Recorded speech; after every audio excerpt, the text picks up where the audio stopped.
Tonight at 10, a special report on the surge in gun violence in parts of America.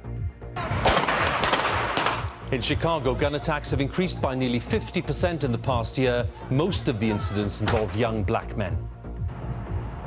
It's like you can't make no mistakes. It can cost you your life, literally. The city's death toll from gun violence by the end of August at more than 500 was higher than for all of 2015. In reality, most gun crime in America actually doesn't really happen in the massacres that garner large-scale media attention, but they take place in isolated spots like this in inner-city America.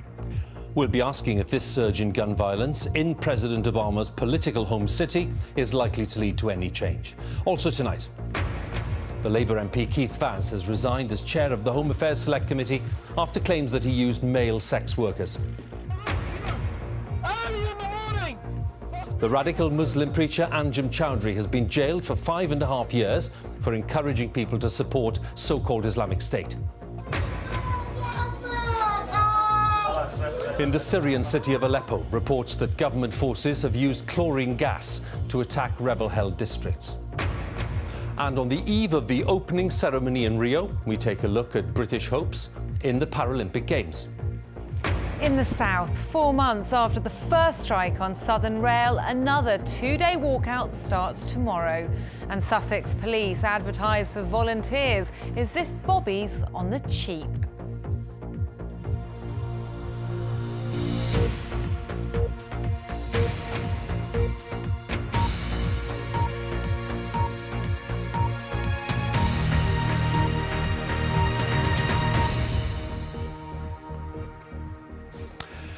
Good evening. We start tonight with evidence of a startling rise in levels of gun violence in parts of the United States, including President Obama's political home, the city of Chicago. The long weekend just gone, known as Labor Day weekend, saw 65 shootings and 13 deaths, which means that Chicago's death toll from gun violence by the end of August, at over 500, was more than for all of last year. Most of those involved are young black men from some of the city's most deprived neighbourhoods. Our international correspondent Ian Pannell and cameraman Darren Conway have spent a week filming in Chicago, and they've just sent us this special report. 15-year-old male shot in the neck. Those shots fired at Hirsch and Tom, this one just coming in. 5 shots fired. Send me a wagon with a body bag also. It's one of America's dirty secrets. Welcome to the Chicago they don't want you to see.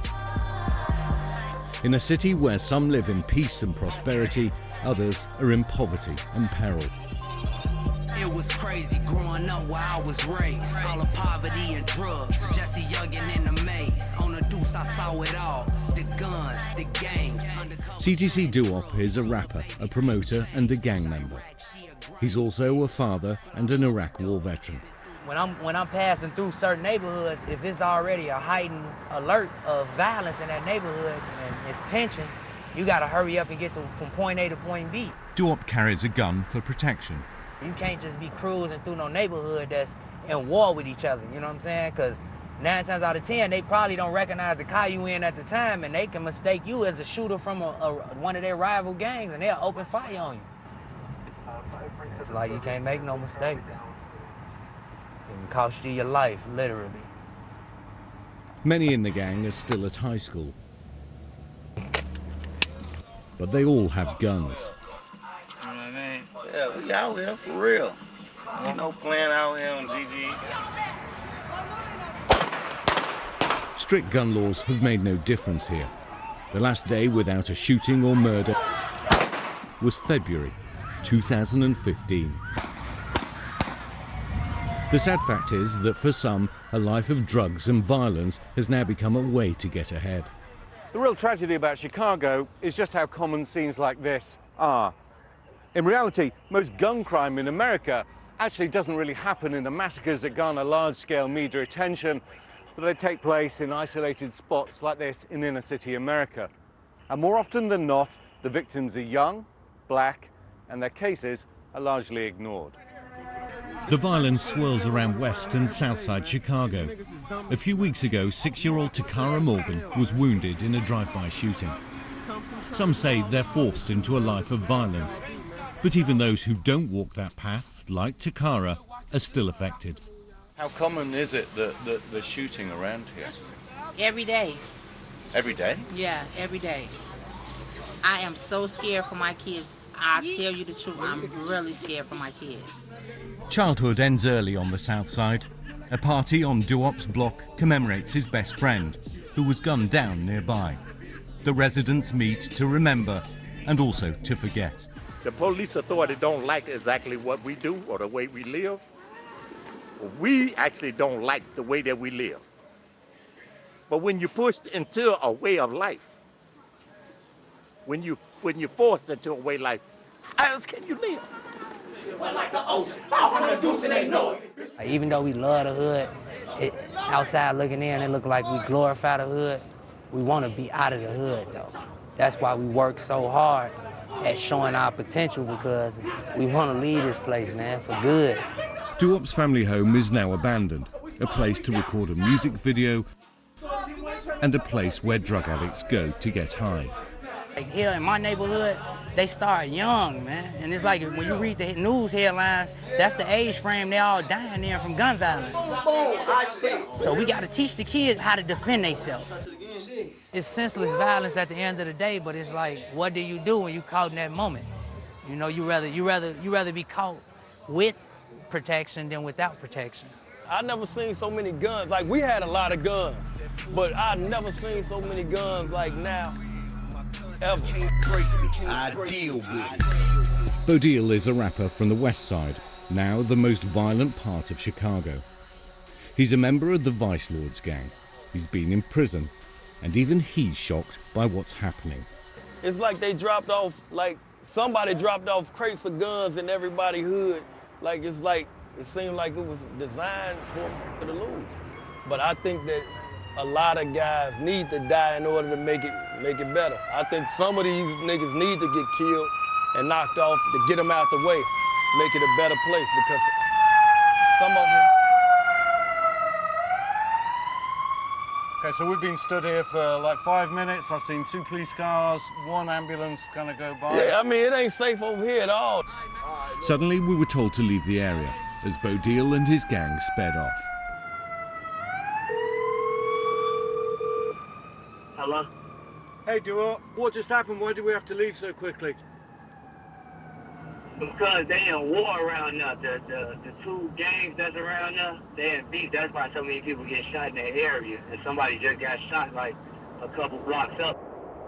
More people have been killed here since 2001 than US deaths in Iraq and Afghanistan combined. And yet, there's almost no outcry. Do you worry about your kids? I do. Like, to be honest, I got a son that's 7 and I got a daughter that's 4. And I haven't taught neither one of them how to ride a bike yet, because it's just the environment they live in is not safe. You know what I'm saying? I miss you, Poo-Poo. I miss you too. I love you. I miss you, Dada. Okay, baby. I'm just trying to change the cycle, you know, and it's hard when you don't really have help, you know what I'm saying? Like, it's like we put in a weird position, you know what I'm saying? Because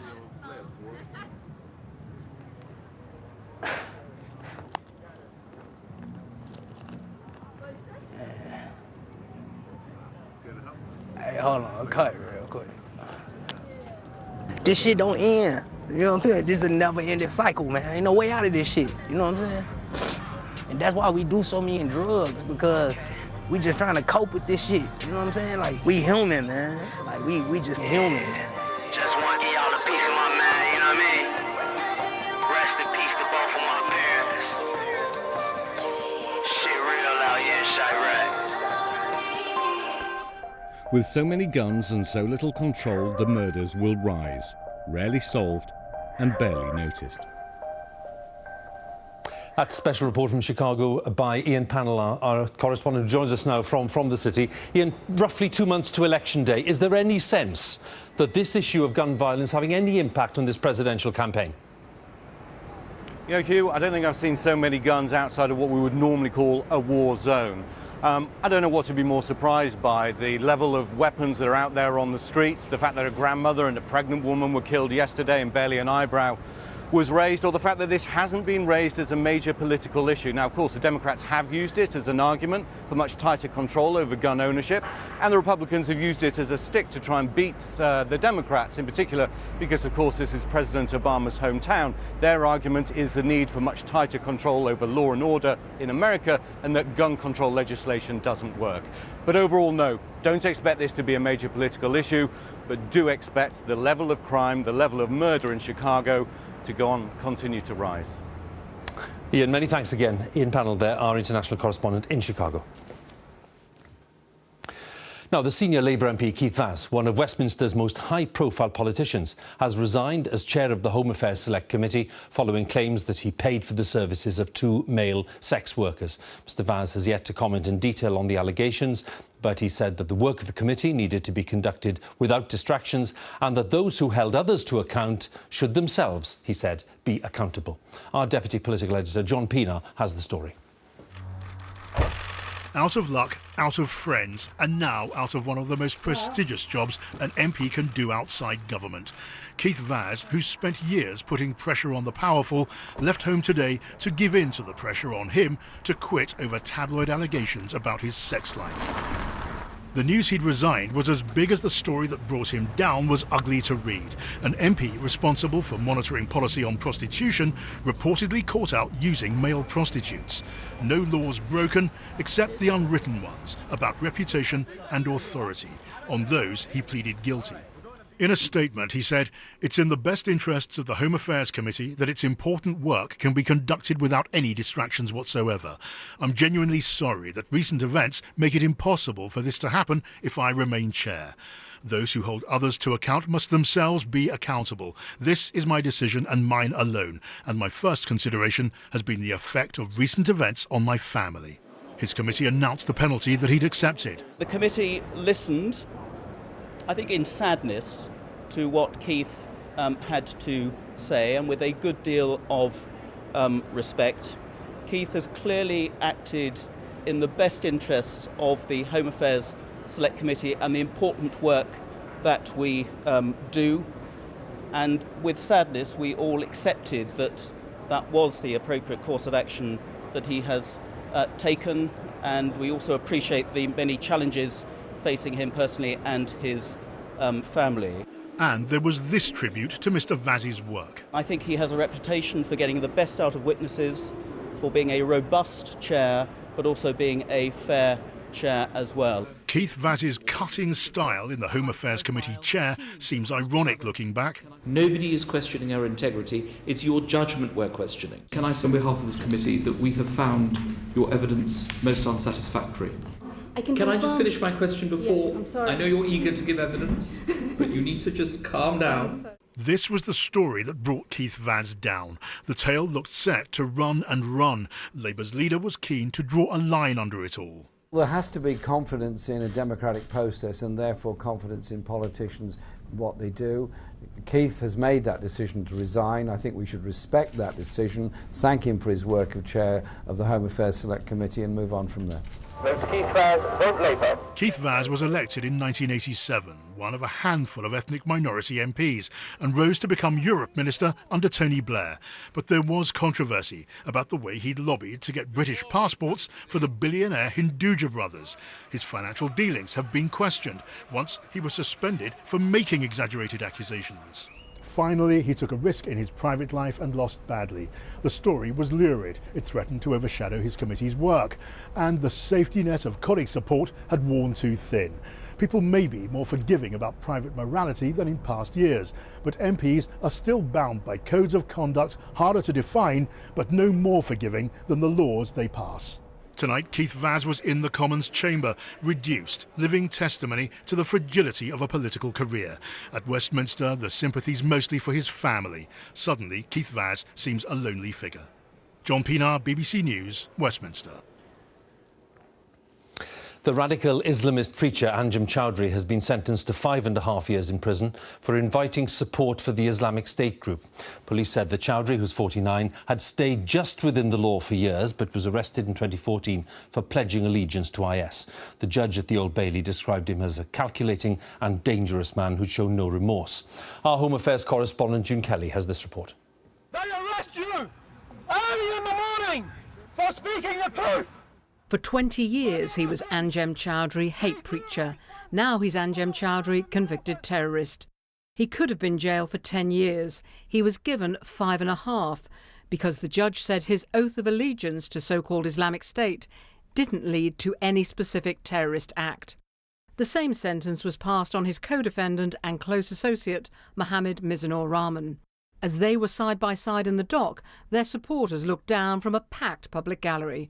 One shouted, "Allahu Akbar, God is great," as the judge announced the jail terms. The country is a bit safer. All the evil that they have been sowing, all their evil words and the dissent they've tried to sow throughout society is over. They are paying the price and they are going to jail. The dominant and dogmatic Choudhury has been at the centre of a network of extremists in the UK and beyond. His former right-hand man, Siddhartha Dar, was originally arrested with him but fled to Syria while on bail and is now suspected of being the new Jihadi John. Another follower was Michael Adebolajo. He and a fellow Choudhury disciple were responsible for the savage street killing of Fusilier Lee Rigby. And Choudhury's influence extended across Europe. In Belgium, many extremists linked to him have been prosecuted. We are here in the heart of Europe in Amsterdam. And this was him in Holland, just one of the countries where his toxic message also took root.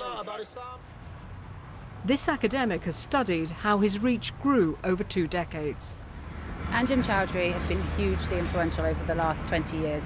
It's almost hard to think of a significant terrorist plot, either here or abroad, that's involved a British individual that hasn't in some way connected back to him or his group, and particularly the ideas that they espouse. American Jesse Morton, once an extremist, has now reformed and been de-radicalised. He spoke to Choudhury online and learned how he operated. Here is a man who looks like he's living in the 7th century, who speaks the words of the Prophet Muhammad, who speaks the words of the Quran. He may misinterpret them, but for you, he's offering you something that's powerful, something to cling on to. The judge described Anjem Choudhury as calculating and dangerous and said he had shown no remorse. He now follows many he once led into the prison system.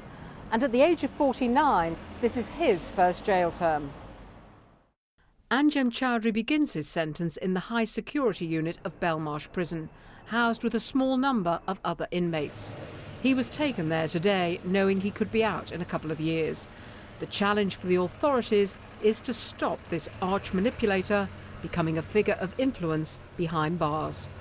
June Kelly, BBC News at the Old Bailey. In Syria, rescue workers in the rebel-held part of the city of Aleppo say that government forces have used chlorine gas to attack civilians there. President Assad's government has always denied using any chemical weapons. Our Middle East editor Jeremy Bowen reports now from Syria. Civil defence volunteers were on the scene before the dust of the attack had settled. This was on the east side of Aleppo, held by rebels. The Syrian government controls the west side. Dozens were taken to a hospital to be treated for breathing difficulties. Local reports said the reason was that government forces had dropped bombs containing poisonous chlorine gas. There were similar reports and pictures from East Aleppo a month ago. The casualties were washed, decontaminated to get traces of chemicals off their bodies. Aleppo, Syria's biggest city before the war, is a key to controlling the country. Rebels and government forces in Aleppo have fought fiercely all summer. The Syrian government has always denied using chemical weapons. It was forced to give up its own chemical weapons arsenal after a deadly attack in the Damascus suburbs in 2013, which it also denied carrying out. But since then, there have been repeated reports of attacks using chlorine gas, which isn't banned. Now, the fighting all summer has been because the government forces backed by the Russians have been trying to completely encircle the rebel-held eastern side of the city, which has about 250,000 people in it, including 100,000 children. Now, when this war started, it always seemed complicated, and diplomacy directed at it has, up to now, always failed. But it's getting much worse, much more tangled. And I spoke to a senior Syrian general today, and he said, we are planning for a long war. And I said, hang on a minute, it's already in year 6. And he was talking about perhaps another 10 years of fighting. So we're going to be hearing a lot more over, I think, a much longer period from this country. Jeremy, thanks again for the update there in Damascus. Jeremy Bowen, our Middle East editor. Now, the retailer Sports Direct says it will improve pay and conditions for thousands of its staff after heavy criticism from MPs. It will now offer shop staff guaranteed hours instead of using the controversial 0 hours contracts, and all warehouse staff will be paid above the national minimum wage. There will be a workers' representative appointed to the board, as our business correspondent Emma Simpson explains. Sports Direct's distribution centre in the Derbyshire countryside. A vast site manned mostly by thousands of temporary agency workers. A place which MPs recently likened to a Victorian workhouse. The company's own review today found serious shortcomings. Now it's improving conditions. Its so-called 6 strikes and you're out policy is being suspended. Workers will be paid above the national minimum wage, and it'll trial a scheme to move 10 agency workers onto direct contracts every month. Taking 10 people a month will take 28 years to get those people, as they sit now, into permanent, decent employment with Sports Direct. And that's not good enough. So we've got a long way to go. In a surprise move this evening, Mike Ashley released a video statement promising a workers' representative on the board. It is very difficult sometimes when you're not involved with everything that's going on and you're therefore not in touch with everything. That input is invaluable, and I think it will be the one no-brainer future thing that Sports Direct should have been doing. And unlike 0 hours, I want to leap on that opportunity now and be the pioneer to get it done. At the site today, some workers had plenty to say. If they get rid of the strike system, then this place should be okay. But until they get rid of that, mate, this place is abysmal. The conditions, yeah, they're not perfect, but I've worked in worse places. Away from the warehouse, there's change for thousands of its shop workers.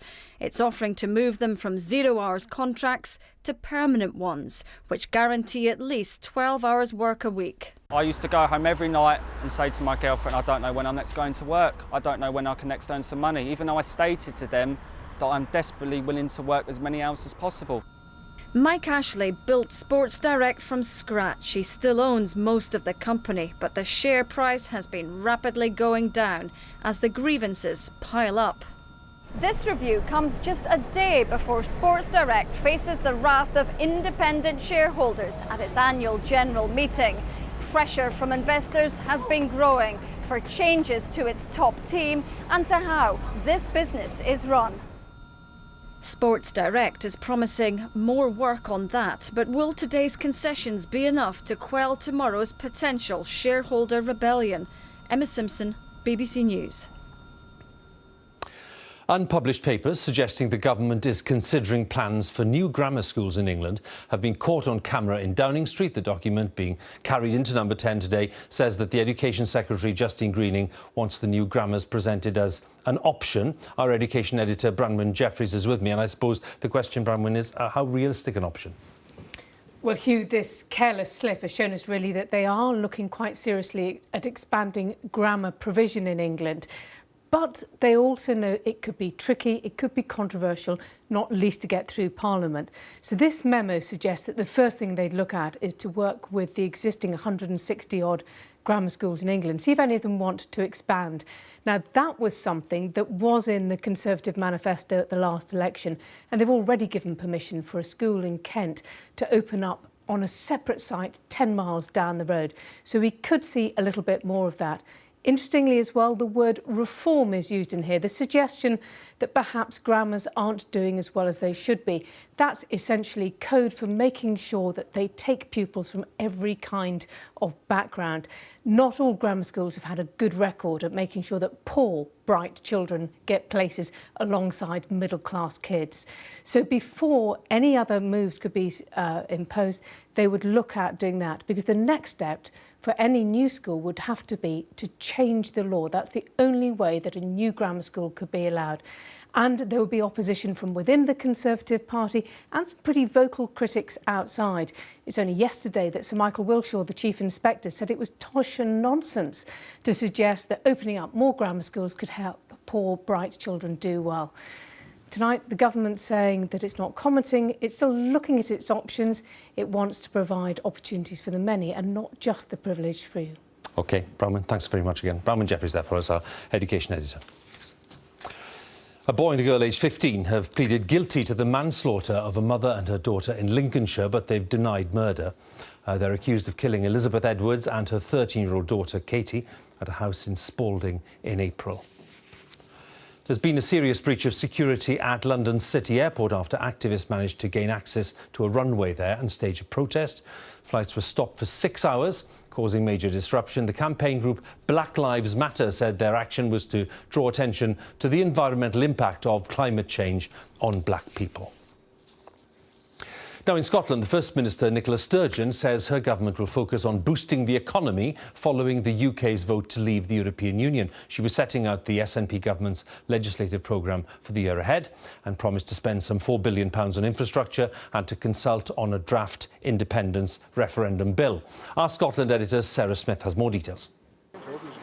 This is brilliant. I can't believe it's going to be a football pitch.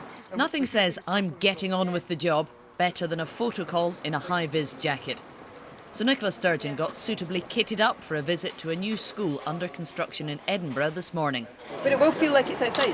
Oh, yeah. Up here, yeah. These pictures carefully coordinated to deliver the message that she plans to focus on both education and increased spending on infrastructure. This programme for government demonstrates how, with an iron focus on the business of government, we will create opportunity for all. It outlines how we will support economic growth, invest in childcare and schools, improve public services and empower our local communities. As well as increased infrastructure spending, the First Minister announced £500 million in support for private sector businesses facing uncertainty over Brexit. Plans to send more government funding direct to school head teachers and reduce teachers' workload. A child poverty bill, which will include a baby box containing clothes, bedding and books for every child born in Scotland. And draft legislation to allow another referendum on Scottish independence if she decides to call for one. So we can take in this. The Tories are now the main opposition in the Scottish Parliament, partly because of their trenchant opposition to Scottish independence. The real dividing line in this country is between the SNP, desperate to drag us back to a second independence referendum, and the rest of us who all just want to put it behind us and move on. Opposition parties accuse Nicola Sturgeon of being obsessed with Scottish independence and neglecting the day job. So it is important she's seen to be concentrating on governing Scotland, while she is also considering whether to call a second referendum. She has to be seen to focus on those core issues that matter to voters, that matter to citizens, and that need to be dealt with. And if the SNP government doesn't make a success of those within the context of devolution, then it will struggle to win the argument for further constitutional change. How well the Scottish Government use the powers they have to address voters' current concerns could determine whether they will ever succeed in achieving independence. Sarah Smith, BBC News, Edinburgh.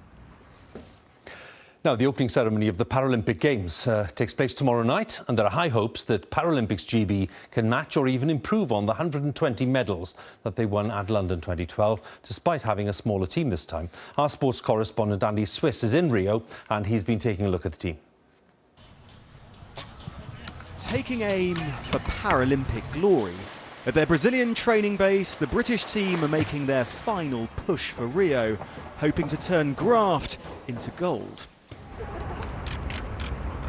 Today, though, the first big result. Equestrian star Lee Pearson has won 10 Paralympic titles. Now he's been voted flag bearer for tomorrow's opening ceremony. It is the biggest honour in the whole of the world. To carry the flag, it would be an honour, but to be voted by my fellow Paralympics GB athletes is surreal.